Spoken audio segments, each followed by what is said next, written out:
And tonight is usually the, well, last year we made the evening session was usually a discussion, or guess who ended up doing most of the talking. But anyway, there was more freedom for feedback in the evening, so, so if you'd like to fire off some questions, you're very welcome. Let me just read you, for instance, that I have got also, you know, for the Unabomber. It's an interesting question. It's actually an interesting question. We could look at that. But in the meantime, just let me give you the... Here is Malachi Martin on the effect of the computer inside the modern church. MacGregor threw open the door to his study and made for a row of file cabinets. Quote, "Here, Father Chris, look at the new gospel we bishops live by these days. Take a gander at what pastoral care looks like," unquote. With every word he spoke, Bishop MacGregor piled up papers. He stacked up printouts filled with electronic type and images. Quote, "We live by polls and graphs and charts and statistical reports and bean counter assessments. We get psychosexual profiles and pie charts of drug and alcohol abuse. We get analytical tables and bar graphs of all the social ills you can name. We get this stuff every day from liturgical committees, from sacramental committees, from committees for women and committees for children, and environmental committees and population committees and economic policy committees. It comes at us from committees at the parish level, from diocesan and archdiocesan levels, and from the regional and national conferences of bishops. In fact, we get so much of this garbage and our minds are so stuffed with it that it actually changes the way we think. You've come here for the truth, Chris." And Bishop MacGregor turned from the files at last. Quote, "And for my money, the truth is that life and thought and faith itself are becoming digitalized. We're all barreling down the same info barn the way gold grubbers thronged to Sutter's Mill." That's Sacramento, California. "But gold isn't the big attraction now. Even the best bishops I know are being enticed down that highway by one word that sparkles and gleams at every turn: digital. More and more, the information we rely on to run our dioceses and our parishes comes from a computer network that fuses everything into one mode. Religion and the morality based on that religion are being reduced to endless streams of zeros and ones. And something in that process, or maybe something about the way it's being used, is stripping supernatural meaning away from facts, the way our good Kansas corn is stripped from cobs. The single word digital is like one of those computer viruses we hear about that travel around the world like lightning, wiping out whole storehouses of information. Only this virus, digital, is wiping out the whole vocabulary of faith. It's transforming Roman Catholicism from a religion that must adhere to the truth or die into a culture that must change with the world or be left behind." Now, clearly, the fault is with the men. I mean, these new churchmen are just looking for an excuse to go with the world. And the computers and the printouts and the mice are giving them that excuse. So, nevertheless, these machines are the excuse for all kinds of people today to get away from people and into isolation. Zeros and ones that I completely dominate by punching my buttons. The magic lantern, we're back to the magic lantern, and it's a magic lantern that I completely control. It doesn't even do something on the floor like the dog every now and again does. There's never any spontaneity coming out of the machine. It's all totally predictable, totally under my control. There's a lot of statistics coming out, which now we think we must do something to them or with them, and that's another problem. And the printouts, people, salvation by printouts, and the papers pile up any amount of information, masses and masses of information. And the internet, that's wonderful. I can get all kinds of books on the internet. So I just do, and the books pile up. Do I ever read the books? Are the books any the better or any the worse for being printable out on the internet? It's just the medium is the message, as Marshall McLuhan said. The medium is the message. That was the famous saying of Marshall McLuhan. Marshall McLuhan was not a saint, but the medium is the message. It's a famous saying. Marshall McLuhan was a naughty man. He was an American thinker in the around the 1960s. And what he meant by that is that the machine becomes an end in itself. The medium is the message. It's the simple fact of printouts which is what matters, not what's being printed out or how valuable is what's being printed out. You could be printing garbage or you could be printing wonderful things. It doesn't matter, it's just being printed out. And here am I sitting in my controls and punching buttons, and I'm controlling this whole process, and I'm getting stacks of printout, and that's great, regardless of what's being printed out. So the computer, the computer, not in the sense of the little thing inside my watch or the little thing inside the radio, but the computer as, you know, what sits on the desk. The computer is a tremendous turner of means into ends. In other words, it's a tremendous destroyer of ends. It's an intrinsic underminer or devaluer of ends. But means have no purpose except an end. Now, it's the fault of the human beings. And wisely used, these printouts can be very good. But if you get foolish human beings, and the foolish churchmen misusing all of these computers and filling the chancelleries and the rectories with printouts, obviously it's their fault principally.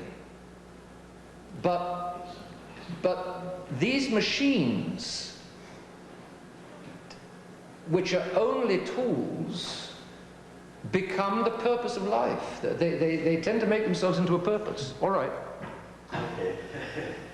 Those are all fair analogies from a point of view. I, for the most part, agree with you. Okay. Except, just like restroom has nothing to do with resting, Go on. the computer has been associated with everything that we cannot explain. I will bet there is less than 1/10 of 1% of the people who deal with computers who even know what the ones and zeros that make up that information is printed by that tool. The only reason ones and zeros are used is it's a vehicle to explain the understood. Since we don't understand it, we use this simple thing, well, a computer did it, so it must be right. It's ones and zeros, nobody knows it. That's not true. It's just an easy way out. It's an escape mechanism, and it's as real as our lounge or restroom is. I'm not sure I follow your main answer. I recognize everybody uses the term computer for computer-assisted products. Yes. But that has nothing to do with the product it's producing. Well, Therefore, if the products, if people are being buried, if I'm an organization and I want to influence you, I will give you as much influence as possible, whether it's statistics, whether it's surveys, or whatever. And if I need to prove to you it's valid, I will tell you it's computer generated so that you won't fight it. Because the average person simply doesn't understand it, therefore they blindly accept it. yes, okay. And it's a tool misused so as to push other tools that are misrepresented Yes. as facts. Yeah. Everyone has known that statistics don't lie, but every liar knows statistics. Yes. Well, yes, I think what you're saying is that computers are the latest instrument of oppression by people who know of people who don't know. In other words, it's a weapon. Computers have been turned into a weapon whereby some people oppress and exploit other people, right? Let's go back several centuries when reading and writing was only a skill by the religious educators, because they had the time, they took the time to do so, and that's how things were passed out. Therefore, they become the controlling influence. Everybody knows how to read and write now. If you run across somebody who doesn't know how to read and write, you say, "Oh, my poor person, you must be lost. How do you survive in today's world?" Computers are now introduced, and they're taking that track. Yes, okay. Don't understand that are lost. But the point, I think what you're saying is that computers, just by the fact that not everybody understands how they work, turn into a substitute for the content. In other words, instead of saying this is true because it's true, you say this is true because the computer says it. In other words, the computer is becoming the message. The value of the message lies in the fact that it's coming from the computer. Authenticity. Okay. Well, therefore, you cannot argue it. Yeah. Okay. Whether it's real or unreal. Well, I mean, what you're arguing on my side, you're saying that the computer is intrinsically is lending itself. Using the word computer. Oh. It is a shit house. Let's call it a shit house, and that's not called a computer. Yeah. Right.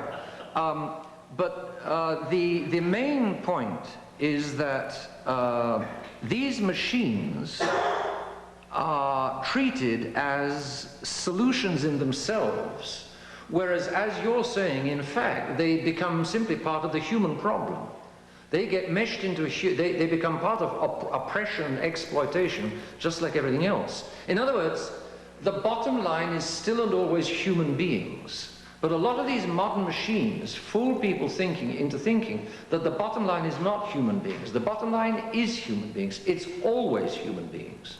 And God. That's the bottom line. And the angels. The bottom line is not machines, but these machines block people's view and prevent them from seeing what really matters. I also agree that this statement about the medium is the message is a very similar parallel. If you come to anyone in charge with a problem, it is quite often the messenger who gets shot, not the problem reserved. But that is it is the computer providing the message. It's carrying the authenticity and reliability, and we are not yet equipped to deal with reality. Yeah, the reality is the real questions are ultimately always... So the messenger has become our authority, not the message. The real questions are always human questions, and these machines disguise that fact. No. Yes. I think these machines become inhuman simply because of the bigness of what they can do. The machines no longer a human perspective, and nobody can check anymore. I beg your pardon. Machines are not inhuman simply because of their bigness or their size. Machines are inhuman because there is no way in which any machine can have free will. I was saying even a dog has something that no machine, any dog, any animal has something that no machine has. When I've got a tiny little ant, one of those tiny on the end of my finger, I don't know which way it's going to walk. Only God knows which ways it's going to walk. There's no mechanical program. Whereas if I've got a computer in front of me, every single move of that computer is predictable, except for something that breaks down. Short of a breakdown, every single thing is predictable. It's going along fixed grooves. Therefore, it is intrinsically inhuman. And to reduce all human problems, or any human problems, to mechanical terms, is to cut out what's essentially human. And it's to contribute to a process of mechanizing and dehumanizing human beings. You're killing off what's essentially human in human beings. Listen to the Unabomber's argument, because he's got quite a bit to say on this question. Here is a summary. This is just a brief summary of the Unabomber, and we'll go into it a little more. This does actually bear on the encyclicals, because the form that this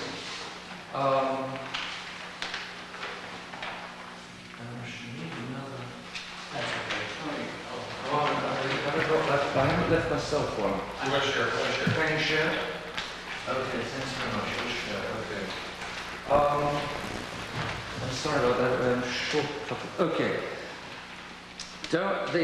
The summary starts on the bottom of page 1. And it runs on the bottom of page 1, it runs down most of page 2. It's in 7 points.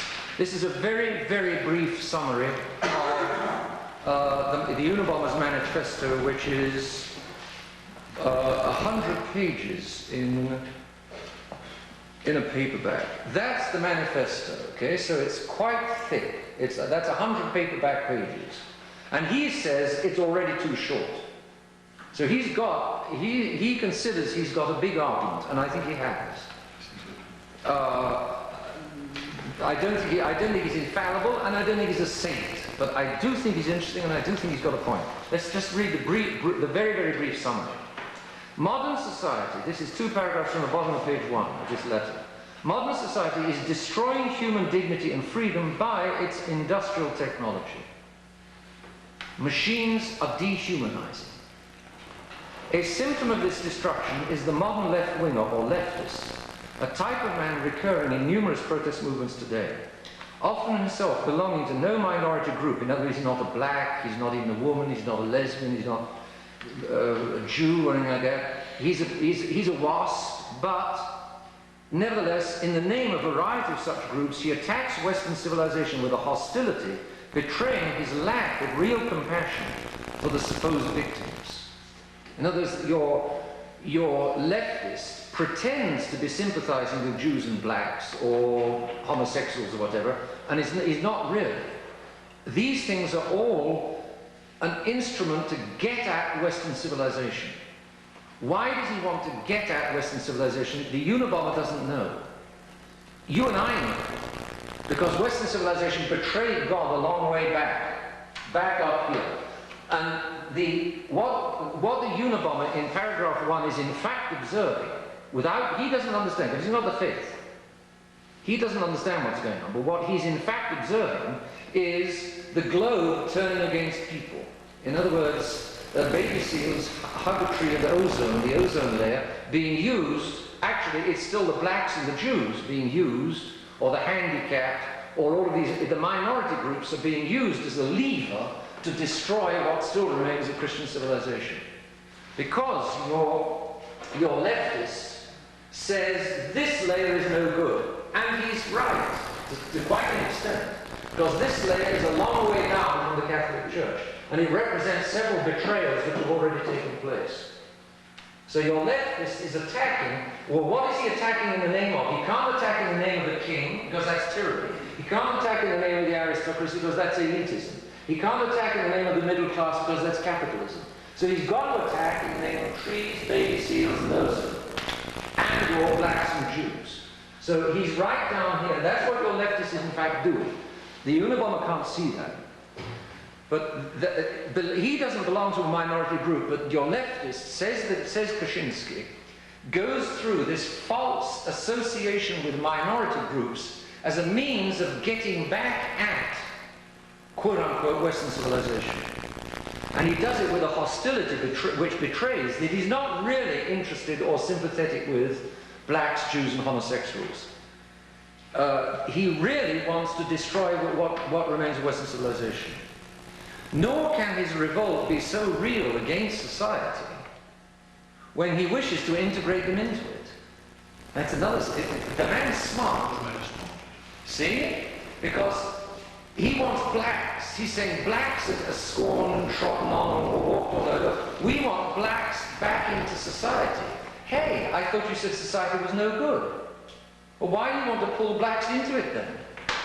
So he's picking up the contradiction which there are in these left-wingers. He's saying leftists are junk. He's right. And he says that's a symptom.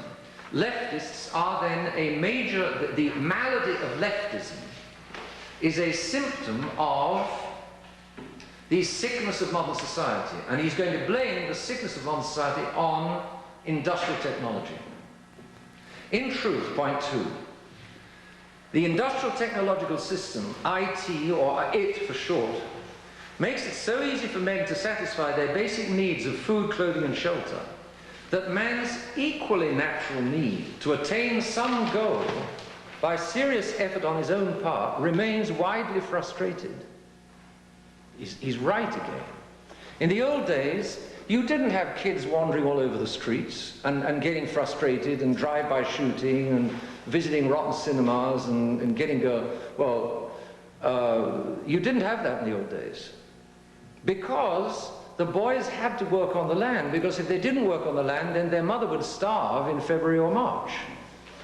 The hard grind and discipline of farm work meant the boys just didn't get mixed up, and the girls didn't get mixed up either. The girls had no washing machines, so they had to stay home and make the farmhouse turn, wash all the men's clothes when the men were out working all day in the fields. Therefore, there was an interaction and a necessity and a harsh grind of life which stopped them getting all out of shape. There's a very amusing thing said about Jewish immigrants. They used to land in Brooklyn, and then, of course, they moved inland to sort of the posh parts of New Jersey. And the Jew is quoted in New Jersey as saying, you know, when we landed from the old world in Brooklyn, we were far too miserable to think of committing suicide. That's it.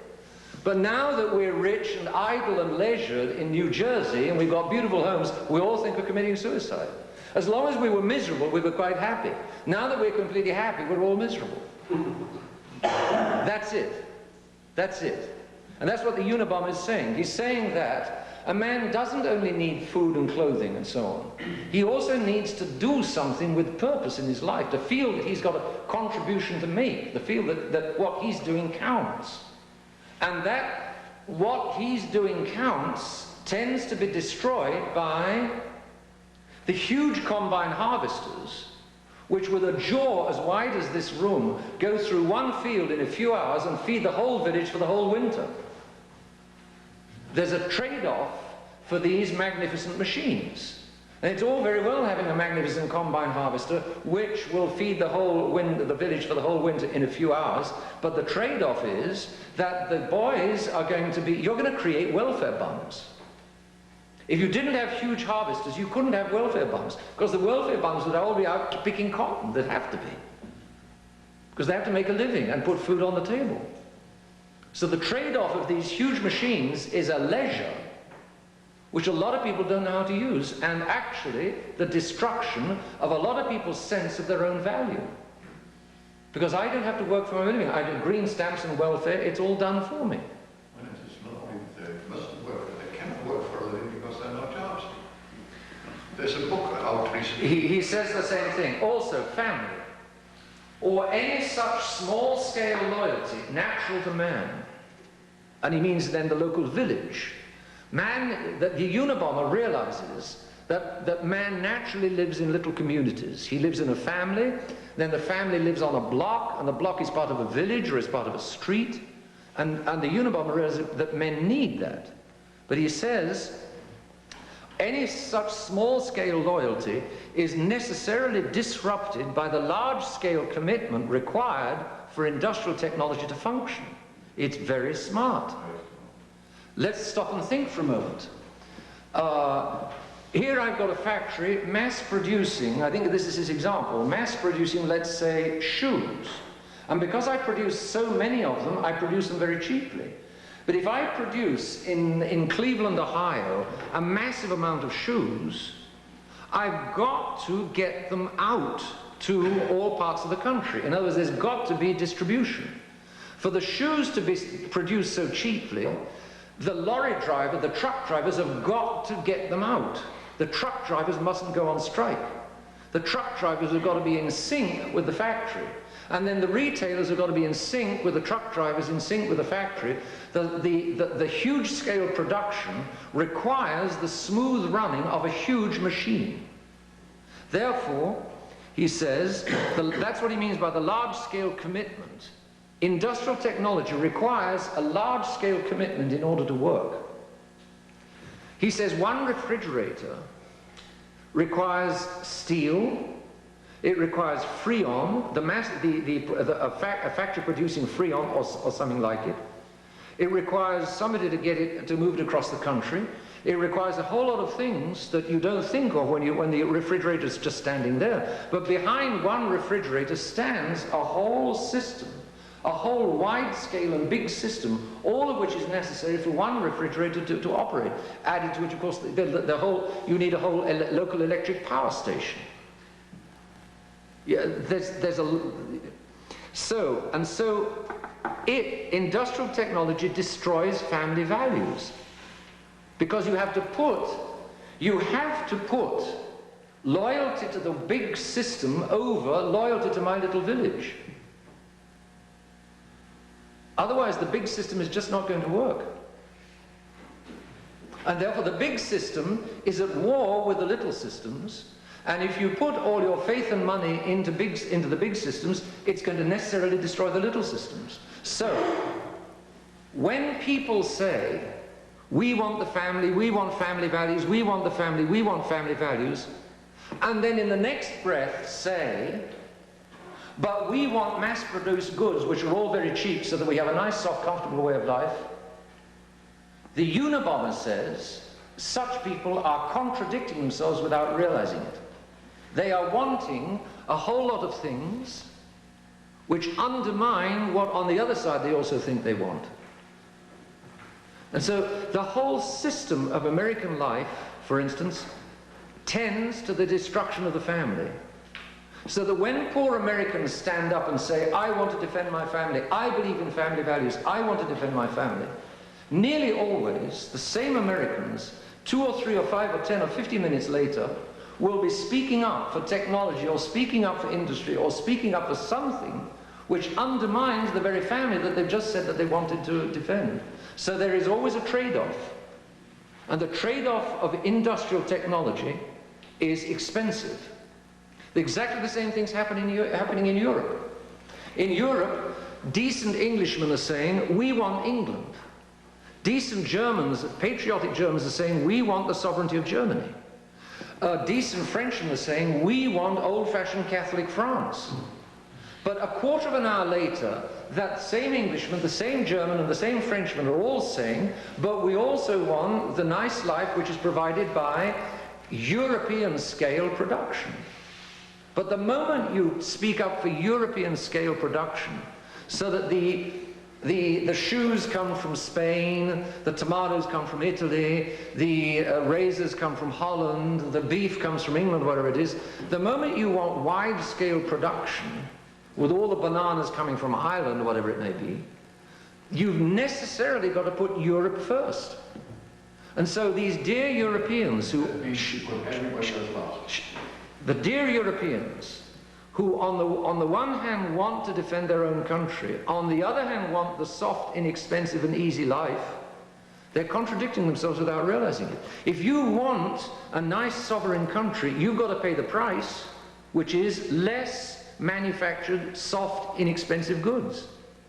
If you want these soft, inexpensive, easily available, mass-produced goods, you've got to say sooner or later, bye-bye to national sovereignty. Take your pick. You pays your money, you takes your choice, but you can't have it both ways.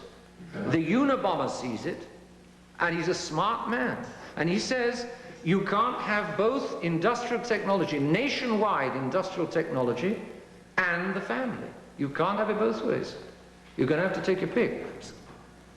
Therefore, it destroys family values. Similarly, the host of rules and regulations imposed by the function of industrial technology stifle man's acting on his own part to attain real goals, which is what the Unabomber says is his real freedom. And therefore, according to the Unabomber, not only is industrial technology against the family, industrial technology is also against liberty. He's got this liberty bug, but there's something in it, there's something in it. 3, nor can any minor adjustment or compromise reconcile industrial technology with freedom, both because industrial technology has to regulate human behavior closely in order to function at all, and because all parts of industrial technology are interdependent. That's something he proves in detail. Take, for example, a steel mill. As you know, a steel mill has to keep hot all the time. It takes a long time to heat up a steel oven, And once you've got it hot, you have to keep it moving. In other words, you're going to have workers all round the clock. For workers to work the first shift, you're going to have workers on the second shift, you'll have to have workers on the third shift, and if one of the shift workers drops out, the oven cools off, and the other shift workers are all in trouble. You have to step into the system and make part of the system and obey the system for the system to operate. Whereas when you're running your own little farm with your own little horses, independent of anybody else's farm, you don't have to worry about what anybody else is doing on their farm. The working unit is just your little farm. The working unit, at the very most, your little village. But industrial technology means that your working unit is either the whole country or the whole continent. And in Europe, it's getting dramatic, because the national sovereignties of these famous old nations is going under, and it's going under the wheels of the juggernaut of industrial technology. Sorry, let's wait until the end. Well, I must lay out what the Unabomber thinks, and then we'll be wide open. All parts of IT are interdependent. For instance, the refrigerator manufacturers absolutely require electricity, and the electricity absolutely requires somebody to produce machines which need the electricity. The whole thing interlocks. On a massive scale, the whole thing has to interlock. You can't deny it. You just can't deny it. And there's always a trade-off, but if you have the nationwide technology, there's a serious loss as far as the family is concerned. And he argues why. He argues, the man thinks. Moreover, men's desire for industrial technology and for the benefits of industrial technology has for a long time been proving stronger than their desire for freedom, for a variety of reasons. So that the advance of industrial technology seems to many people to be irreversible. I'm sure it seems to many of you to be irreversible. For instance, interesting example. The use of a motor car was originally optional. When motor cars first arrived, you could have one or you could not have one. You didn't have to have one. But then, after a while that the motor cars had been here, especially in the United States, the cities were laid out in function of the motor car. The suburbs immediately began spreading out much wider, and in order to go to the shops, you need a motor car. In the old-fashioned towns and villages, like in New England, you can walk to the shops, or the houses you could walk to the shops, but no longer. Today the mall is 5 or 10 minutes away in a motor car, and everybody thinks nothing of jumping into the motor car and driving to the mall to buy. But you need a motor car to get to the mall. Sometimes they often don't even have pavements or walkways any longer to get from the suburbs or the homes to the shopping malls. And if you walk from your home to the shopping mall, the police car comes by to ask what you're doing, because you're a strange creature if you're still on your 2 feet. In other words, originally the use of a motor car was optional, but the very motor car, so changed the layout of cities that now you have to have a motor car. Therefore, he argues, industrial technology will be stopped by no small-scale reform, but only wholesale revolution. So he's wanting another revolution to break up the industrial technology establishment. Admit, the man's got some brains. 4. The clash between industrial technology and human freedom is highlighted by industrial technology's present pursuit of ways to tame wild behavior. For instance, the control of schooling, the control of parenting, drugs. What's the famous one that they're giving to kids? Begins with an R, Ritonol or something. Ritalin. Psychotherapy, neurology, genetics. Eventually, it's just around the corner, brain engineering. These are all forms of manipulation by which industrial technology will, if it can, re-engineer the very nature of man in order to fit industrial technology. He's right. In other words, the tail is wagging the dog. Man has created industrial technology to serve him, but now man is going to be changed in order to serve and to fit industrial technology. That's what's happening. It's happening right around us. And you know, you see the constant, you know, we give the kids drugs because they're not fitting into our wonderful schools, or they're not fitting into our wonderful way of life. Or my wife is considering that I'm a son of a, well, I need to send her to the psychotherapist because she's got the problem. No, maybe she hasn't. Maybe you're the problem. Maybe all of these kids that misfit modern society, maybe they're not misfits. Maybe it's the society that's the misfit. You listen to these rock singers. I mentioned in the same that I mentioned Pink Floyd. You listen to these rock singers. They're in pain. And they're in pain at modern society. We don't need no education. We don't need no thought control. They're complaining at the schools because the school system is processing and brainwashing. The school system is denying these kids their value and importance as human beings. It's wanting to turn them into machines. It's wanting to turn them into computer nerds. And a marvelous sentence of his is that he says, the teachers in today's schools are too busy taking knives and guns away from the kids to have the time to turn them into computer nerds. It's well said. Very well said. Because the kids don't want to be turned into computer nerds. What do the kids want? They don't know. They don't know what they want. All they know is that they don't want modern society. I'm not saying the kids are saints or angels. But I'm saying that modern society has got a lot of things deeply wrong. And the Unabomber, even without the faith, is intelligent enough to be on the tail of these things that modern society's got wrong. What's happening is, this is where we're connecting with the encyclicals. The Catholic Church understands human nature as God made it. But the Masons are wanting to change human nature.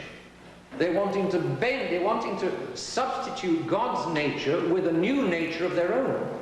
But the new nature, the new world, the new technological world, the new machine world that they're producing to change human nature doesn't fit human nature. And so the poor kids are squealing and yelling because they know it doesn't fit. Then the kids reach the age of 20 and they flip. The kids flip. The kids say, well, I'm being offered a nice cushy job with $50,000 a year, and there's a sweet chick here, so I'll settle for a ticky-tacky house, a ticky-tacky wife, a ticky-tacky car, a ticky-tacky salary, and I will have a ticky-tacky happiness, and then my kids, I know, will listen to rock and roll when they grow up, but I know that they'll grow out of it just like I grew out of it. What kind of a world is that? So, all of these things are forms of manipulation by which industrial technology will, if it can, re-engineer the very nature of man in order to fit industrial technology. The tail is going to wag. The tail is already wagging the dog.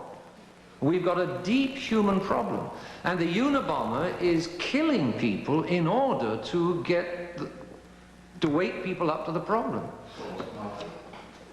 I'm not saying he's right. I'm not saying he's right. But the man is so frustrated at trying to get through with a serious message to people who will not be got through to, that he's resorting to killing in order to get through. Presently, more and more humans are rising up in revolt against industrial technology. But if industrial technology prevails, not even the rulers, the manipulators, the guys in control of industrial technology will have much freedom to move. Okay, and that's very true. I'm sitting on top of this machine, which is crushing everybody else. But I've got to stay in the cabin of this machine, and I've got to keep watching all of these controls. Otherwise, I'm not going to be sitting here any longer. The machine will, somebody else will take my place. I'll lose control. They will stop being crushed, and then I will be crushed with everybody else. So the machine crushes the people underneath it in one way, and it crushes the people driving it in another. It's a triumph of the devil, an absolute triumph of the devil. Everybody is being dehumanized. Everybody's getting crushed. If IT wins, then not even the drivers of the IT will have much freedom to move. Whereas if IT is smashed, that's the Unabomber's dream, there may be chaos, but at least humanity will have another chance. And the chaos may cause less suffering than the continuance of our industrial technology will cause. Poof. Man. And he argues every point of the way. 5. Because if IT survives, if industrial technology survives, then the future looks grim. Because he's got various alternatives. If IT is not broken up and smashed, if we don't take sledgehammers to the whole industrial technology way of life, if IT continues, there are various alternatives. Either for the sake of efficiency, machines will be in total control and no man will have any freedom at all left. Or an elite will still be in control, an elite will be running the master machines, and then there are again two alternatives. The elite will run the master machines in such a way as to eliminate the masses so that a few are in control while the rest are dead. Or they will run the machines so as to tame the masses, domesticate the masses, so that the few are chained to the machine. They've got to stay in the driving seat and keep pushing on the buttons, while the rest have no freedom or meaning in their lives.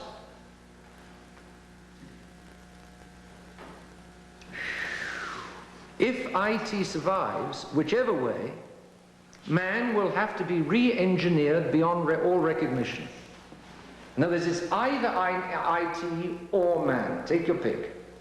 That's what he's arguing. It's a strong argument. 6.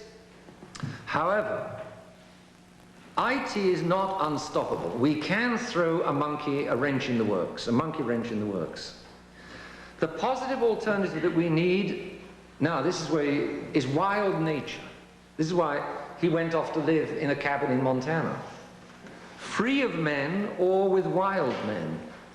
So he's back to destroying human beings. He's got no answer. He's got no real answer. He sees the problem.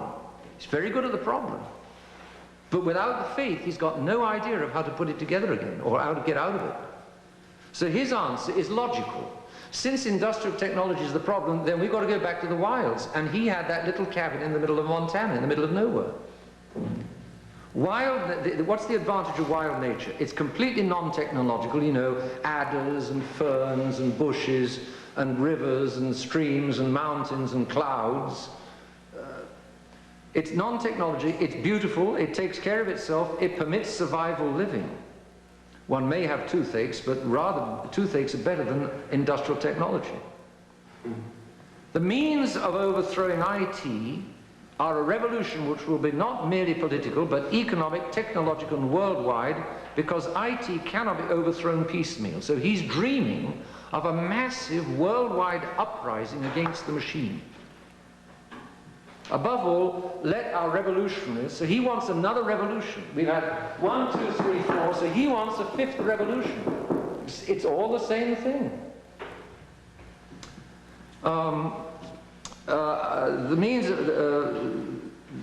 Because IT cannot be overthrown piecemeal. Above all, let our revolutionists have the one clear goal: IT must go, IT must go, IT must go.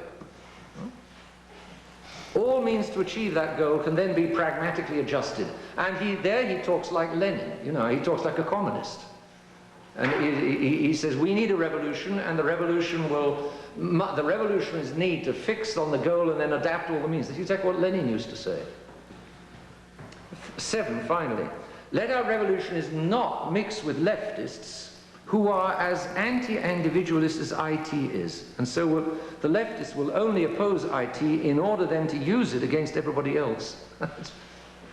He knows leftists inside out. So he hates industrial technology, and then he hates leftists, and he wants to go back to wild nature. It's just another non-solution, in fact. But he's right, as so often, all the way down. He's right about the defects of the previous establishment. Henry VIII was wrong, because Henry VIII was attacking the Catholic Church. But all of the others are more or less right in what they're attacking. Also, leftists habitually collaborate in revolutions with non-leftists only to double-cross them later. Leftism is totalitarian by nature. In fact, it is a substitute religion, the need to believe in which will make even decent followers condone the most indecent crimes from their leaders. And so he started with the delinquency of leftism, and he finishes with the delinquency of leftism. So he knows that leftism is no answer. He's protesting against leftism. He's protesting against the socialists of FDR, the welfare socialists of FDR, and their welfare state, their industrial technological welfare state.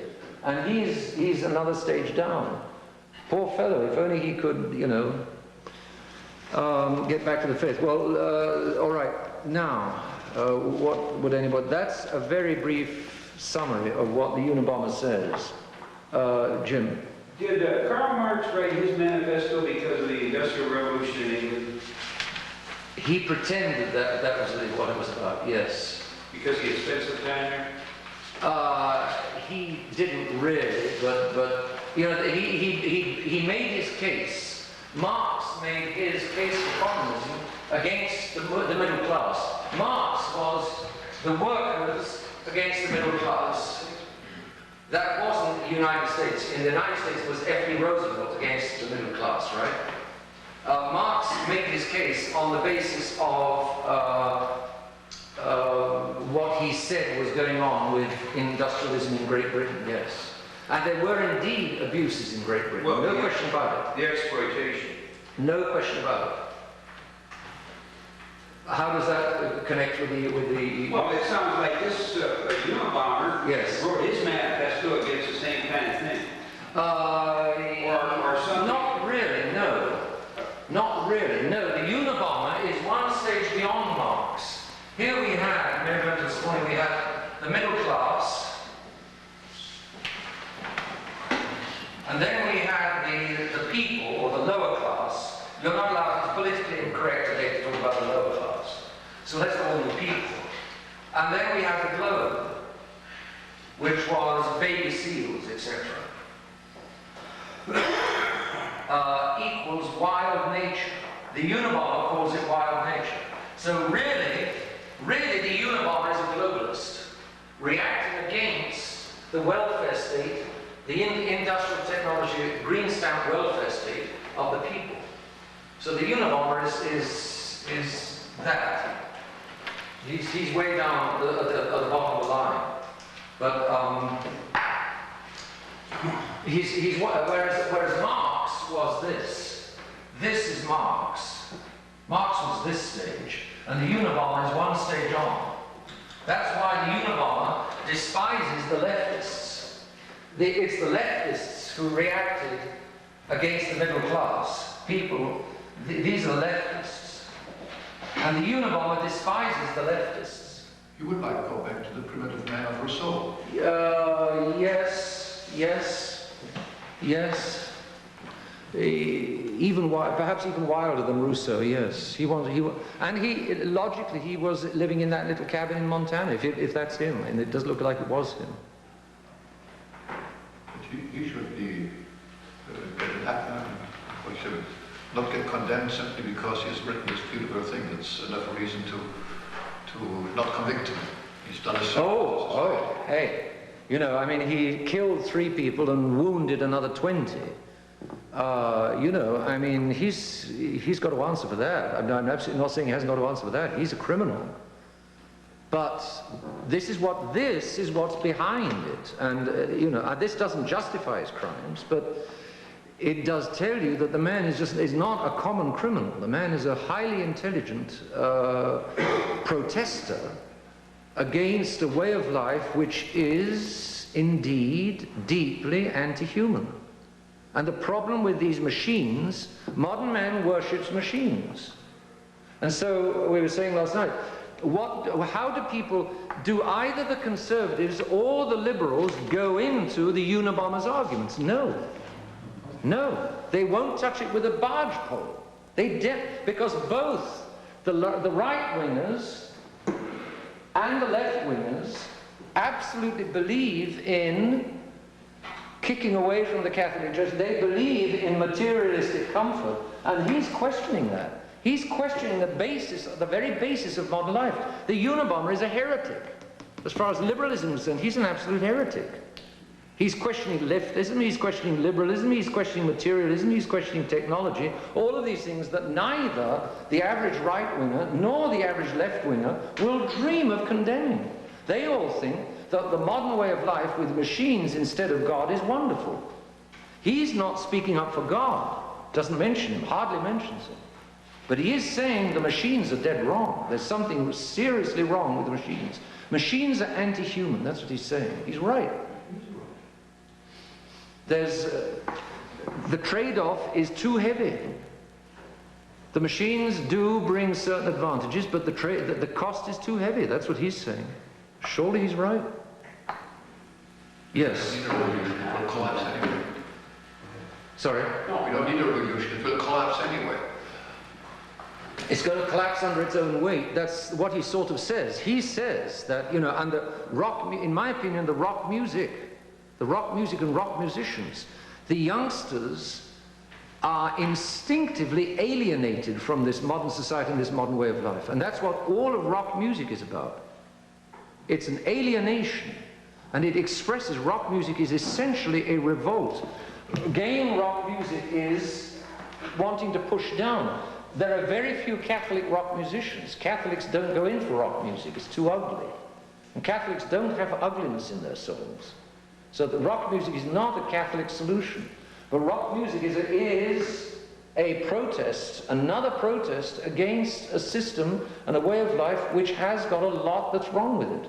And therefore, once more, when the rock musician, in what the rock musicians criticize, they're right. There's a lot that's true in what they criticize and the way in which they criticize it. But the problem with the rock musicians, they've got nothing to put in his place except drugs and sex and Satanism. And that's no solution. The Unabomber's answer is wild nature. And the rock musician's answer is drugs and impurity.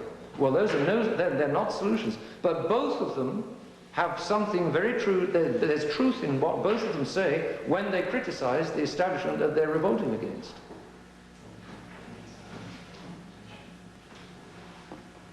99% of the people are either frustrated or resigned today. Yes. But they're not fulfilled. They're not living happy lives. They're living out of whack with the nature that God gave to them. They're in line, they're in whack with the Masonic world and the Masonic nature, but they're out of whack with God's nature. And it's again this problem. Men are living against God's grain. And it can't fly. And it's, in one shape, size, or form, it's going to crash. It's got to come apart.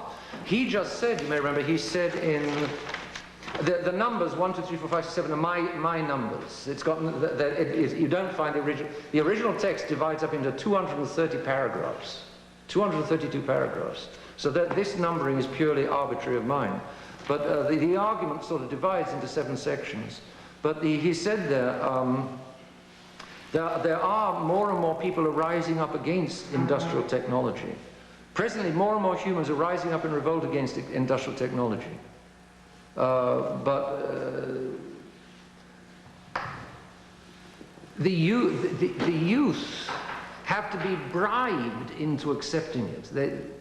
And then when the youth stop listening to rock music and put on a dark suit and go off and start working on Wall Street like everybody else, some spark goes out.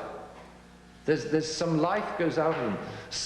What a terrible thing to say. So long as the youth are still listening to rock music, there's hope. But the moment they stop listening to rock music and put on a dark suit and go off and become decent citizens, then the situation's hopeless. Several months ago, you wrote about the mainstream of politics. Yes. And the rock, the kids and the rock music and the rock subculture is out of that mainstream. Yes. And when they give up to rock music, they become mainstream. Yes, that's right. And I think your epistle had something to do. We're not mainstream either. I guess we're on opposite bank of the river than the rock musicians. Yes. But they get assimilated into the mainstream. And you see it, you know, we see it in Topeka with the wild hairdos. And, Yes. you know, and it's obvious like, well, this kid's never going to get a job. But to get a job, they got to give up their wild hairdos and their 4 earrings and their nose ring. And you know, but then they become mainstream. That's right. And eventually the mainstream will be a main block and will not accommodate all those who want to become mainstream. And that's will be it's here now. It's here now. I only know unemployed young people, and not because they're not worth it, not because they're not trying hard, not because they didn't have a career. It's anyway. In brief, you know, these critics. What else says?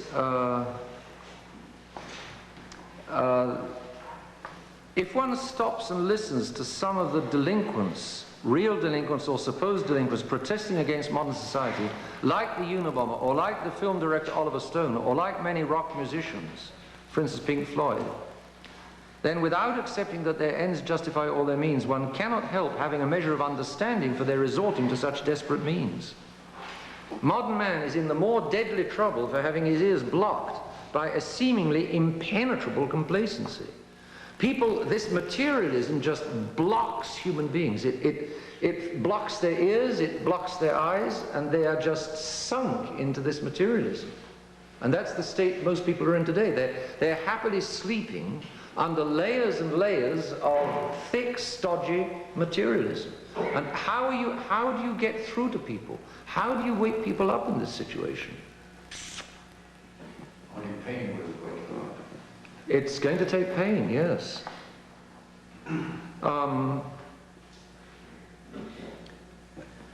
Quote, yes, but Catholic bishops have no business to be rummaging in such gutters. What on earth are you doing quoting terrorists like the Unabomber? Or talking as though terrorists have anything to say? It's an outrage that you're giving any credit to the Unabomber. Madam, do you wish to save your rebellious teenagers' souls? I'm sure that you're well aware that if you talk to your teenager about Ignatius of Loyola or Saint Teresa of Silesia, you do not even get to first base. But just breathe the name of Pink Floyd, and the youngsters immediately perk up. This is their world. This is what the youngsters are in tune with. The youngsters are alienated. You don't know why. You adults don't know why. This is why. This is our world, and there is no other in which we have to save our souls. If only the honorable professors and respectable bishops were tackling the questions tackled by the Unabombers and by the Oliver Stones, then your children might look up to the professors and the bishops instead of looking down to the rock musicians and the terrorists. But since nobody decent, quote unquote, seems to address the concerns of these youngsters, how can you be surprised if they go and eat out of the gutter? You close the cafe and you close the restaurant, and then you're surprised when they go and eat in the gutter? Rock music is one long unheard scream for help. Well, I don't know if that seems to be fairly outrageous. This is the world that Masonry is producing. Materialism, salvation by machines. You've got a problem, invent a new machine, invent a new pill. How many know Aldous Huxley's Brave New World?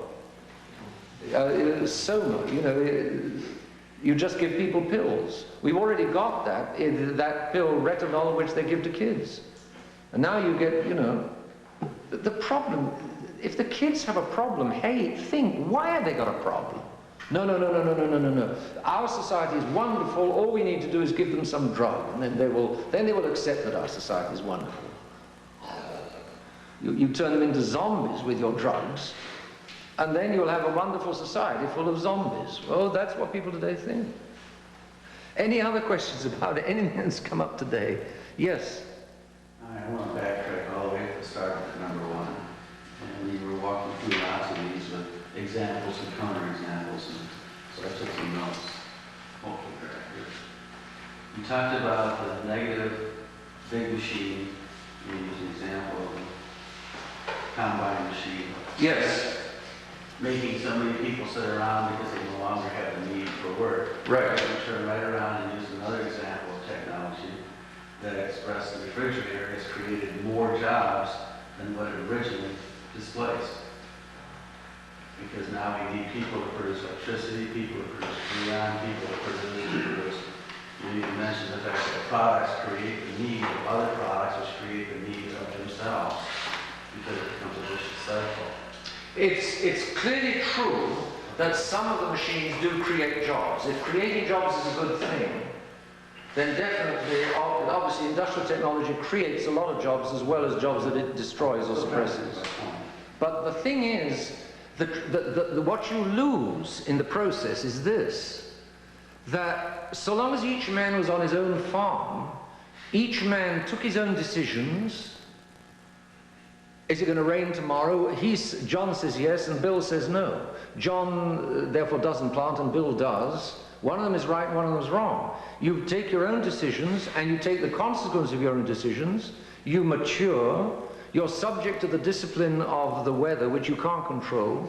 But if you live in the big manufacturing, the industrial technological system, one, you lose, you're not nearly so directly in contact with the consequences of your own decisions. Firstly, you haven't got so many decisions to take as if you're running your own farm. You can only decide whether to go to work or not. If you decide to go to work, you have to punch the clock and then do exactly what you get the Friday paycheck for doing.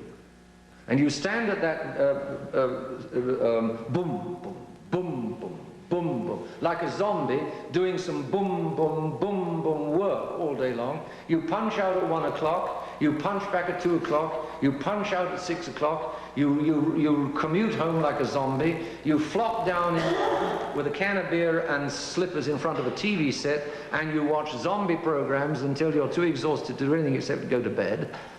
This is modern life.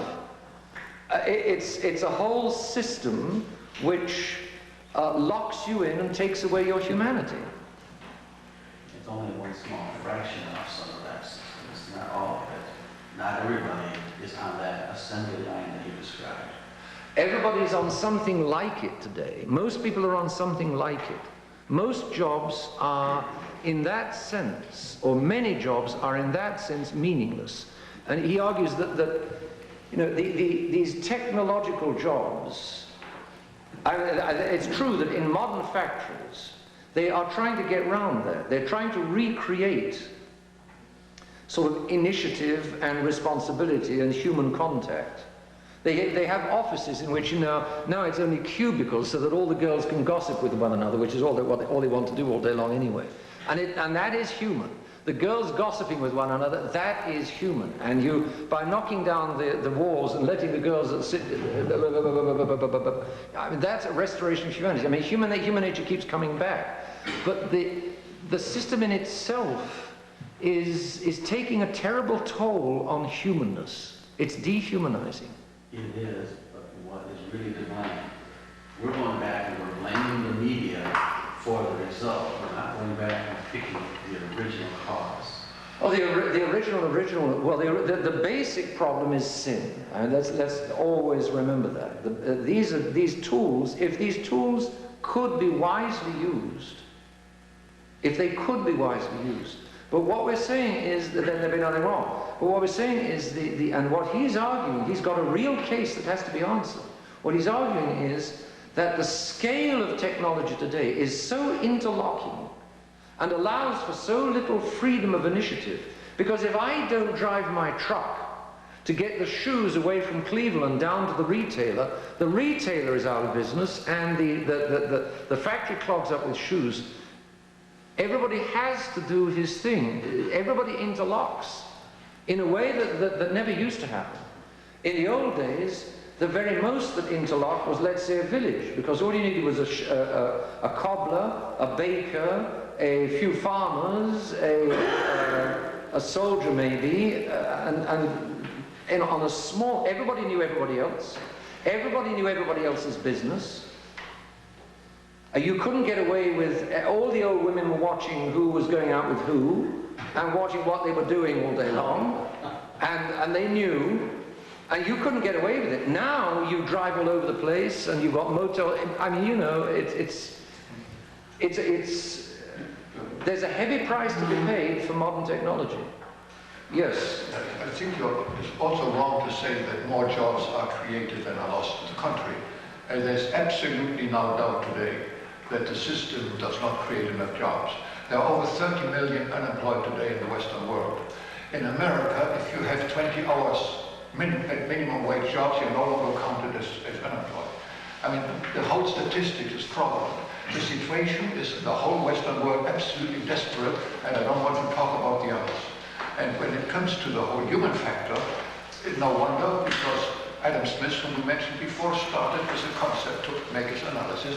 He saw what he called the homos economicus, the man who he will consider for his purpose only from the point of view of his economic instincts. Yes. And all the rest has been forgotten ever since. Yes. And this is the problem and the price we pay. We have boxed ourselves in a position which we hardly can come out unless we really say we want to put first the problem, how should we as human beings live together and make a living? Well, and then we should use the riches of our economy and our political will to create a society. Otherwise, that's right. From the 18th century onwards, man became primarily an economic animal. That was capitalism. And you're leaving out politics, and especially leaving out religion. You're forgetting God. And people have steadily turned their backs on God. And they've created a materialistic society, a godless and materialistic society, which is posing incredible problems. If men turn back to God, could they wisely and happily administer the great industrial technological machine? David? No, I think the answer is no, and it would be for me to correct the point you just made. Please. I don't think they forgot religion. I think religion merged with economics. And that's why you can't fix it now. Because economics and religion are so intimately tied, and it's not the Catholic religion that it's tied into. Yeah, of course. In other words, what you're saying, economics have become a substitute religion. Just like communism is a substitute religion. And for other people, politics is a substitute religion. That I think is true. And because it's a substitute religion, because people think that sanctification is by earning money, that's capitalism. Because people think that sanctification is by earning money, you then talk to them about sanctification by prayer, and they just don't understand. They can't take it seriously. They're switched on to the substitute, and it's very difficult to pull them back to the real thing. So you intend to destroy the technology so that capitalism will go away? No, because as we've said before, if you took a sledgehammer to all of the machines without taking the machines out of people's hearts, without taking the sin out of people's hearts, without taking the godlessness out of people's hearts, they'd simply rebuild all the machines, because they believe in the machines as the answer to the life's problems, right? The golden calf. The golden calf, yes. Only the owners of the machines still believe that. It's the golden calf, which sort of has all kinds of mechanical motions, with doodads and gimzos, and it's the technological. Technology is a golden calf. Technology is an idol. It's a false idol. The serious question is, and I'm sure I know the Unabomber's answer, but that's not necessarily the true answer. Could if all men became Catholics again, how much would still survive of the great industrial technological machine? All of it. Tony, what do you say? No.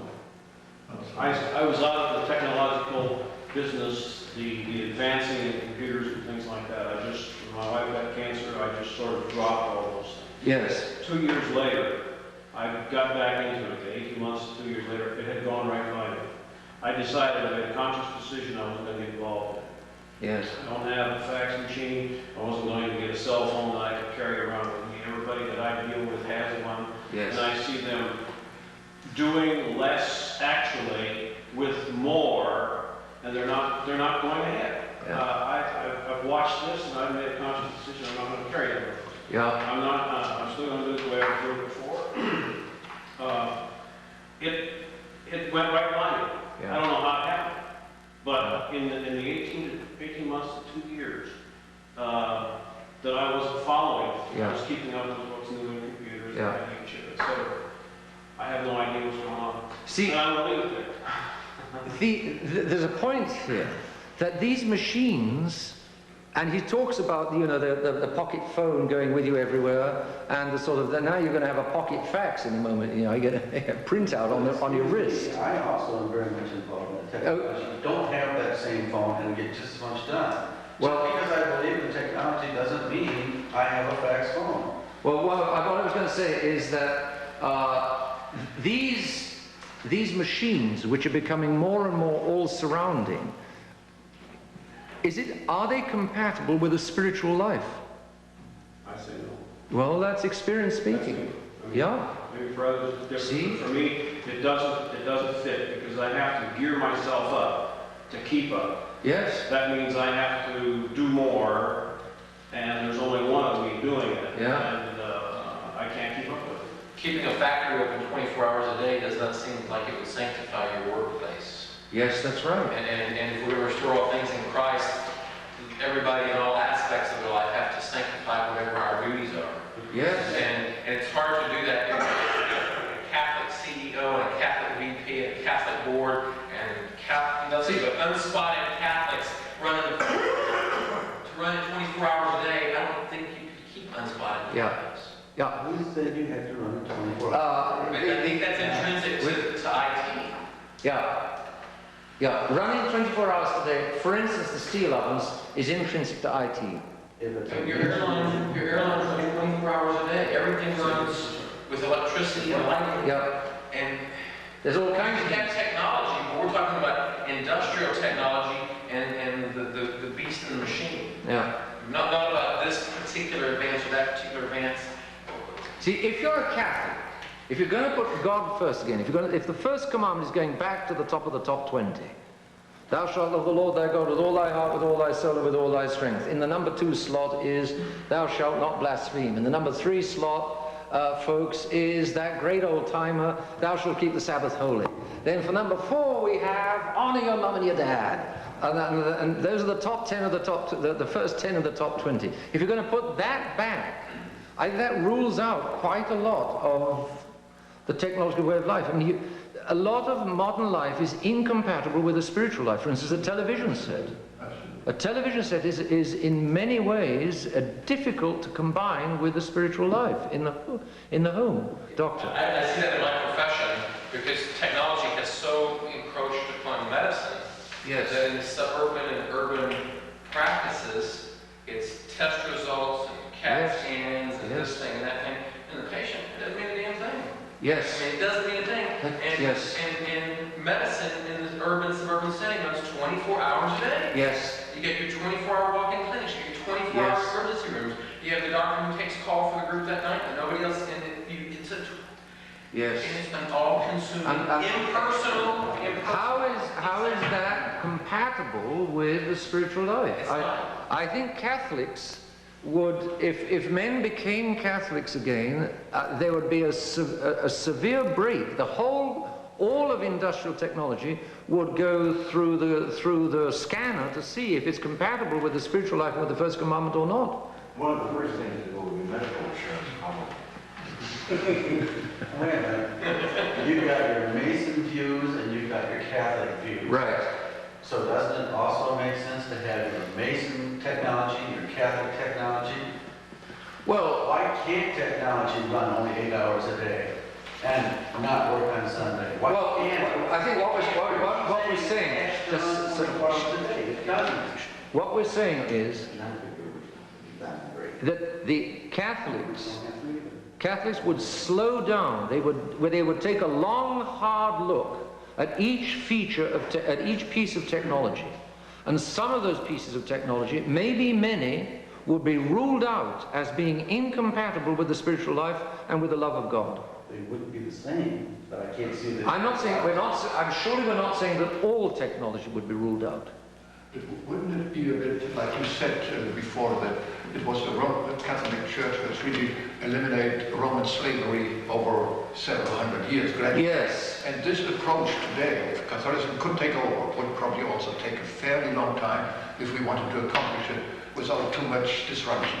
I don't think the comparison quite applies, because technology is too all-engrossing. It's, as the Unabomber says, technology, he says, it can't be destroyed piecemeal. You know, it can't be destroyed piecemeal.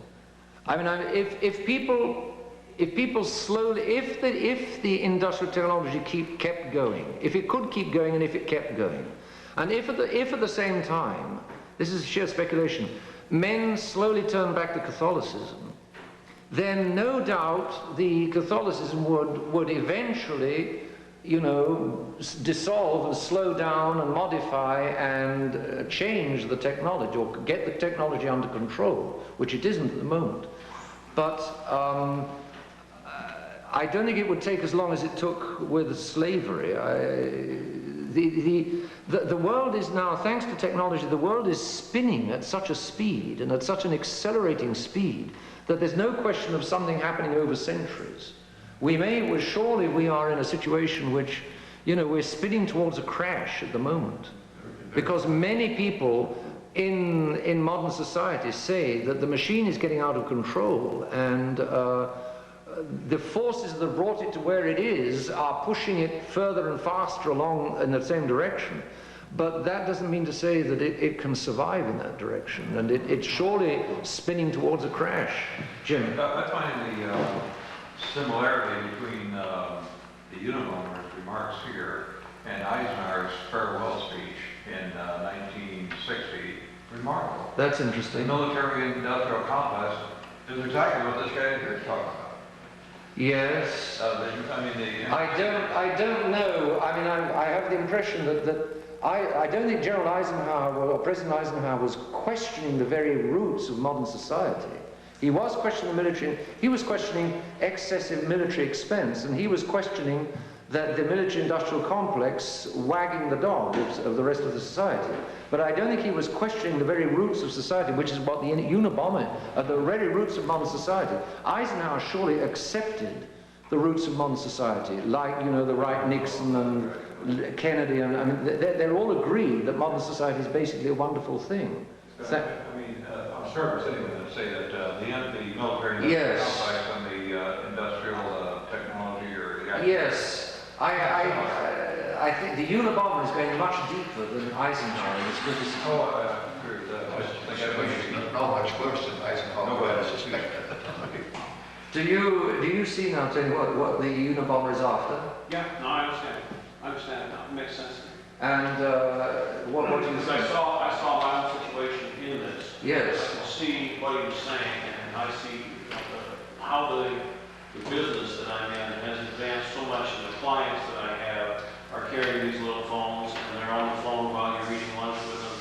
And when they want something, they want it now, or they want it yesterday. I don't have a fax machine, but I need to get it to them because they have to make a decision. The speed at which it has increased is just unbelievable. Yes. And it's not stopping. I mean, it's going on. Yes. There's just a continuation. Whether it can be, like he says, brought into a Catholic world or a Catholic spectrum, I don't know. I don't think so. It's possible, but I personally don't think so. It reminds me of The Sorcerer's Apprentice in the film Fantasia. Do you remember The Sorcerer's Apprentice? The Sorcerer's Apprentice gets hold of one of his master's formulas, and the sorcerer is told to wash out the basement while the master is away. So the sorcerer doesn't want to do all the work, so he uses one of the spells to get a bucket, a mop and a bucket to do the job by themselves. But the trouble is that the spell makes the mop and the bucket turn into 2 mops and buckets. Well, the job begins to get done even faster. That's grand. But then they turn into 4. And then, you know, there are 4 buckets of water being sloshed in the floor of the basement, and 4 mops. And then there are 8, and then there are 16, and the thing turns into absolute chaos. And the situation is only saved when the original sorcerer comes back, and the apprentice is by now in complete panic. But the sorcerer comes back and uses the counter spell, and the whole thing returns to order. And of course, the apprentice, the sorcerer, spanks the apprentice's bottom. But the modern man has built up something which is now spinning out of control. And this, it's that man has lost what it's all about. He's lost his humanness, he's lost his God. And when you lose your God, when you turn your back on God, what's left? There's nothing left but chaos. Technology creates power, correct? Yes. And absolute power absolutely corrupts. Yes. So, because power corrupts, we should blame technology. Turn ourselves back to Christ, the power will control us. Technology will go on. Well, but for instance, we were saying, you know, is there's technology which is incompatible with the spiritual life. The technology is so engrossing and so demanding and so time-consuming and so all-present. Because we allow to be that. But if you've got a pocket phone, can it be anything other than capable of interrupting you at any time of day and night? That's why they make a switch on it to turn it off. We choose not to turn it off. Yes, but if you're still why carry it around in the first place? You know, what's the use of having a carry phone which you don't turn on? You know, not the only time you make use of a phone. You know, it is a question of trade-offs, but the technology as a whole is too engrossing.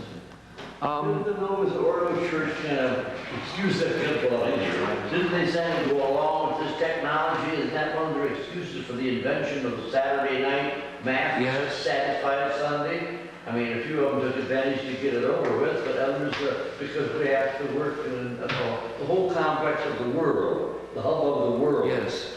Created it. Put the demand there, and they fulfilled it. The Nos Ordo was definitely came in partly because of the new world created by technology. And the old religion just doesn't seem to fit the new world. And therefore the religion had to be changed to fit this new world. And that's why the new world, the new religion suggests, Malachi Martin here, is heavy into the technology and everything else. Because the new world is the new religion's business. But I mean, it's not, the question of machines is not the primary question, but the importance of machines in so many people's minds today is a measure of their decadence. Because the main problem and the main solution is never by machines. The main problem and the main solutions are always in men's hearts. Solzhenitsyn once said, the dividing line between good men and bad men doesn't go between one nation and another nation. It doesn't go between this part of the nation and that part of the nation. It doesn't go between this party and that party. It doesn't go between this village and that village. It doesn't go between this family and that family. The dividing line between good and evil, Solzhenitsyn says, goes between this part of my heart and that part of my heart. Good and evil is rooted in both. The clash between good and evil takes place inside every one of us, and that's where it has to be fought. So it's a question of the human heart and good and evil in the human heart, and that's not a question that machines can get anywhere near. And the Catholic Church doesn't operate by machines, and it doesn't need machines. It does not need machines. And it can use machines as long as they're kept in their place, but it doesn't need them. What it does need is confession and preaching and the sacraments. But confession is one-on-one, and you can't do it, and even confession by telephone is invalid. It's one man talking to another. You can talk out in the middle of you can go to confession out in the middle of the field, walking through the wilds. You don't stole it, but what you do have to have is one man listening to another, or one human being listening to another, one man listening to another human being. That you have to have. Similarly, preaching.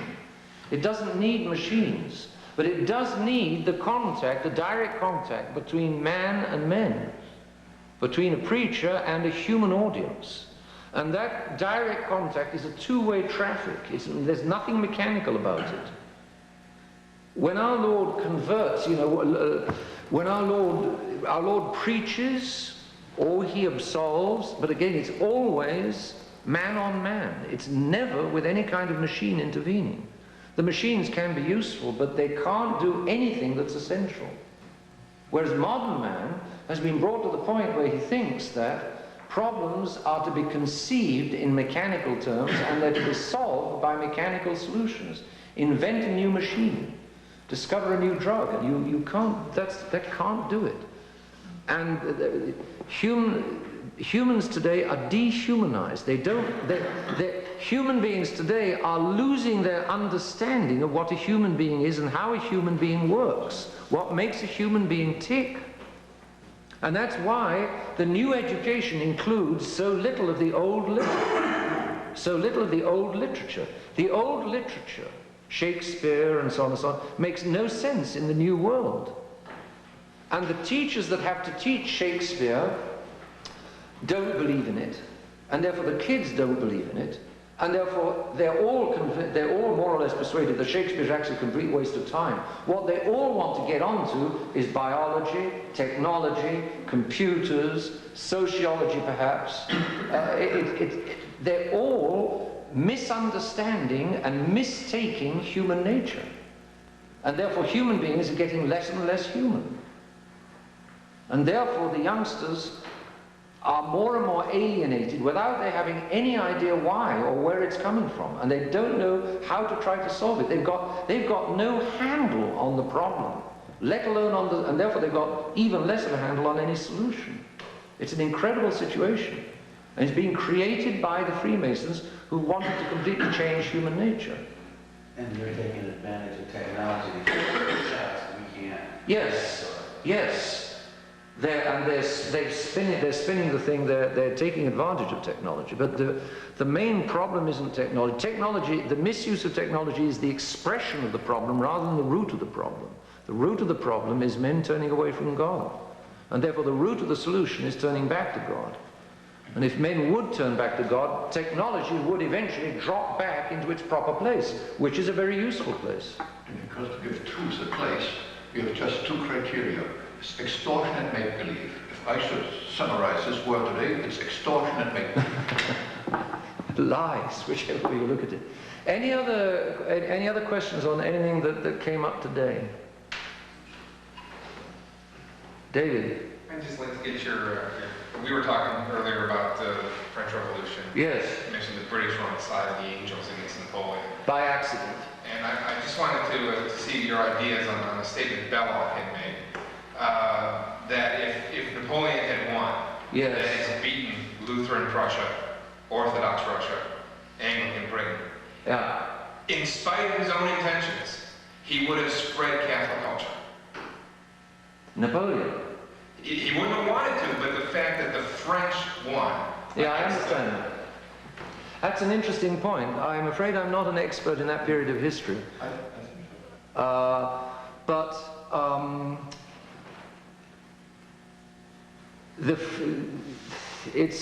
one of those, what would history have been like if Cleopatra's nose had been half an inch longer, you know? It's a very difficult, there's one of those what ifs in history. What if Napoleon had won? What if Hitler had won? It's very difficult to gauge.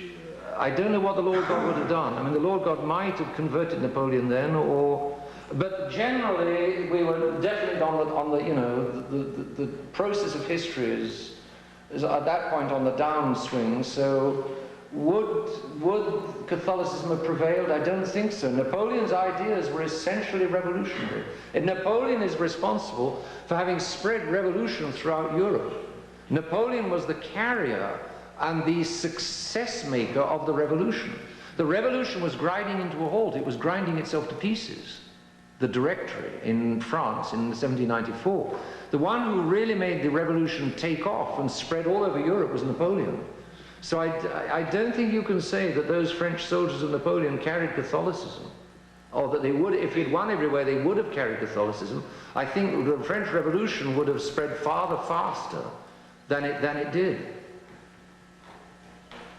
Because the Napoleon soldiers carried the revolution in their baggage. They all were singing the Marseillaise, you know, they all went to war singing the Marseillaise and glorying in the wonders of revolutionary France. It wasn't Catholic France that they were carrying with them. Somebody says that, like Vatican II, some people say that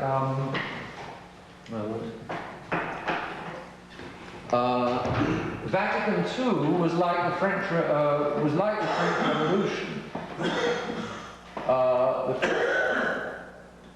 The French Revolution was like Vatican II. And just as it's Napoleon who really made the revolution succeed and who really spread the revolution everywhere because he organized it and controlled it and licked it into shape, whereas by itself the revolution was chaos. Read again the excellent book of Carroll. Napoleon was the one who pulled the revolution together and made it succeed. Same thing you might say Paul VI, or some people would say John Paul II was the one that let's say John Paul II. John Paul II is probably a better comparison. More instrumental. Exactly.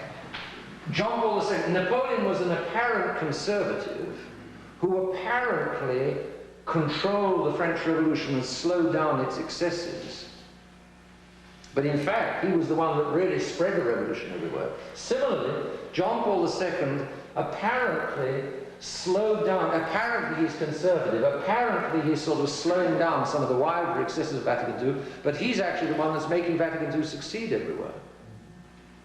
So John Paul II is the Napoleon of Vatican II. So I think it's difficult to argue that if Napoleon had won all his wars, the French would have spread Catholicism. Those soldiers were not Catholic. They didn't have a Catholic spirit. They were a mixture.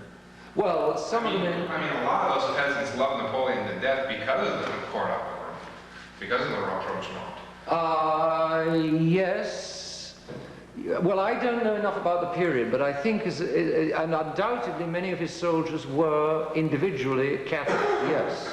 But the whole spirit and thrust, from the Battle of Valmy onwards, the whole spirit and thrust of Napoleon's campaign was the toppling of the old regime, the defeating of the armies of these other countries, and the establishing of revolutionary ideas. You read, for instance, Tolstoy's War and Peace, and he has the French soldiers in burning Moscow talking to the Russians there and so on, and the French soldiers, they bring in the revolutionary ideas. We're a new world, my dear friends. You must love us French. We're great guys, and we've got a new message and a new gospel to bring you. That's his kind of message.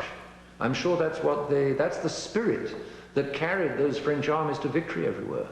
Napoleon was not a godly man, not by any manner of speaking. How about before he died? I think he died with the priest. I think he died as a Catholic, I think. Yes, there was a priest on Elbow. Where was he finally exiled? St. Helena.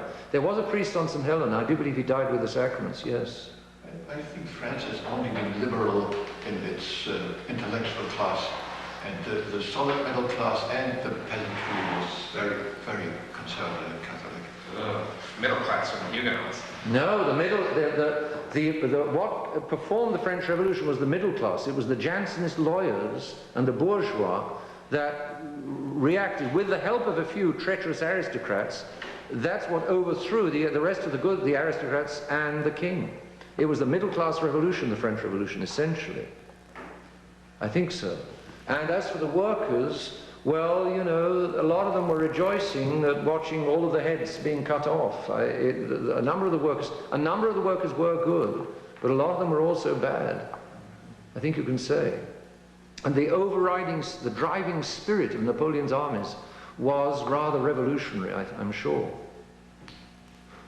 We're very close. For tomorrow, take a look at, begin reading Libitas. Read to about paragraph, this is a bit, some of this is a bit tricky. Hold on. Read to about 20. Read to about 20. What is the beginning of this paragraph? Hold on. That's a good question. Well, just read the paragraph too, and I'll find it. But assuredly of all the duties which man has to fulfill. Got it? What page is it in the grey edition? 149. 149. That's taken from the Tan book. Okay. Compline, if you wish to attend. Once again, you're absolutely welcome to talk until midnight or the small hours in the room just above. And you're welcome to smoke outside the building, but preferably don't smoke inside the building, and preferably don't talk too loud any other part inside the building except just above, especially after Compline. Thanks very much. We'll meet again tomorrow morning.